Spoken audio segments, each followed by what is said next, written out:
Local activists gave MPP Ross Romano an early Christmas gift yesterday afternoon when they gathered outside his local constituency office downtown, hoping to give him the gift of knowledge. Rally organizer Sarah McCleary said that Romano is really representing Doug Ford and his wishes more than Suites. McCleary said the biggest issue is workers' rights and Bill 47, which is why she decided to hold this rally. Other concerns include cuts to mental health funding, loosened environmental regulations, the loss of the Child Advocate's Office, and more. As a journalist, McCleary said she's been trying to stay behind the scenes and hasn't had a chance to speak to Romano, but hopes to soon. The regional VP for OPSU Region 6, Tara Meskaskowitz, said that Romano told her he hasn't been receiving any complaints from his constituents, which she thinks is untrue. Meskaskowitz said she thinks rallying is an important way to bring these issues to the public and to hold Romano accountable. McCleary said she hopes that this will help Romano understand their concerns of misrepresentation and change the way he's been voting. As I am a journalist myself, I've been kind of staying behind the scenes in all of this so far, so I haven't personally been trying to meet with Ross, but this is the first time that I've been really forefront in the rallies rather than staying behind the scenes. So just because this is really important to me, and I think that it's time that I step out, so I might be looking for a meeting in the not too distant future.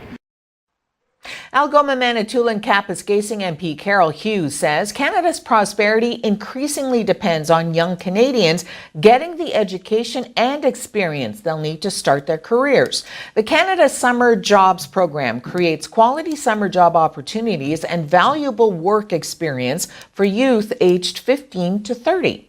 Summer jobs are a great way for youth to build their resumes, all while earning a fair wage. They also help organizations fill labor gaps, especially during the busy summer months. Hughes adds that now is the time for Algoma Manitoulin Kapuskasing not-for-profit organizations, public sector employers, and small businesses to apply for funding through the Canada Summer Jobs Program.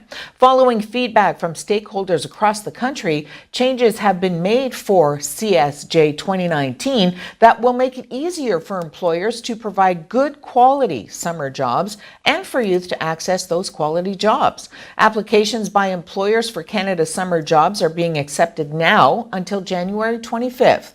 Employers can open an account on the Government Grants and Contributions online service portal, allowing them to take their time with the application, track it once it's been submitted, and get quicker feedback from Service Canada.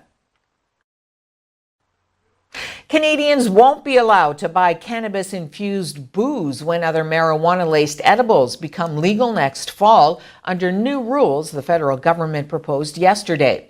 The regulations say that cannabis-infused alcoholic products would not be permitted in Canada except where the alcohol content is minimal, for instance, as in tinctures meant to be consumed a few drops at a time, and they would have to be labeled as non-alcoholic.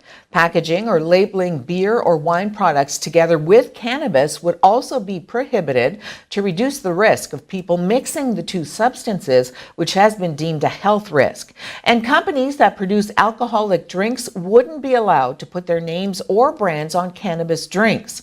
The draft regulations released by Health Canada propose 3 new classes of cannabis: edibles, extracts, and topicals, and includes a hard cap on the amount of THC these products can contain. No package of edibles would be permitted more than 10 milligrams of THC, while extracts and topicals could not exceed 1,000 milligrams of THC. Restrictions would also be placed on ingredients that would make edible cannabis more appealing to children, such as sweeteners or colorants, or adding ingredients that could encourage consumption like nicotine. Cannabis edibles that appear or are packaged like candy or other familiar children's foods would also be banned. Similar restrictions are proposed for topical products and cannabis extracts, and manufacturers would be prohibited from making any claims about health benefits or nutrition on their labels. All packaging would have to be plain and child resistant and display the standard cannabis symbol with a health warning.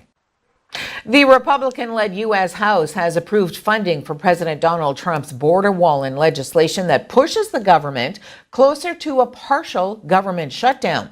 The House voted 217 to 185, largely along party lines. The bill now goes to the Senate, where it has almost no chance of passing. Senators already passed their bill to avert a shutdown by extending funds to February 8th. It did not include the wall funding. Without resolution, government funding for various departments expires at midnight today. Senate Majority Leader Mitch McConnell warned senators they may need to return to Washington for a noontime vote. U.S. Defense Secretary Jim Mattis resigned yesterday after clashing with President Donald Trump over the abrupt withdrawal of U.S. troops from Syria and after 2 years of deep disagreements over America's role in the world. AP's Julie Pace has more.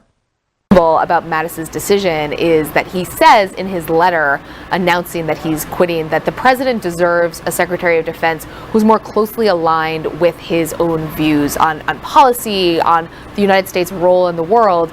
And he notes things like U.S. commitment to NATO, the U.S. commitment to the alliance that has been fighting the Islamic State, to concerns about the role China and Russia play right now. And so essentially what he is saying is that he disagrees with the president on all of these things, on our alliances, on our relationship with NATO, and on the role of Russia and China. That in and of itself is hugely significant. It signals that Mattis feels like he can no longer serve the president because they simply do not align on key issues.